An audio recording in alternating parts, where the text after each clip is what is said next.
اکسیتراپی آنزیم خودش یک فول فیشیال کامله، هم پاکسازی توش داره، هم آبرسانی توش داره، آبرسانی خیلی عمیق، هم روشن کننده است، سلولای مرده رو از بین میبره، لک‌ها رو کمرنگ میکنه، اکسیژن رسانی میکنه و از همه جذابتر این که یه ماساژ دیپ خیلی عالی داره همراه با خودش. یعنی تقریبا یه چیزی هلوش 20 دقیقه از فیشیال ماساژه با این مواد و برای کیا مناسبه؟ برای کسایی که میخوان پوستشون روشن بشه، کسایی که جای جوش دارن، کسایی که میخوان پوستشون همزمان با آبرسانی که انجام میشه لیفت بشه.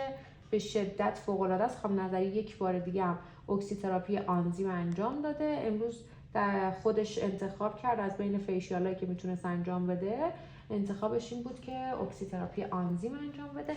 خیلی حس خوبی داره.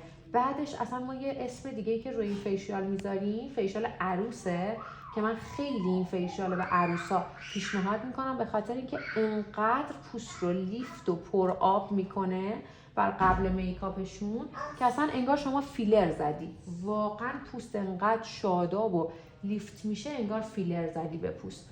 یک آبرسانی خیلی عمیق میده، لیفت خیلی خوبی میده، پلامپینگ پوست رو به شدت میبره بالا.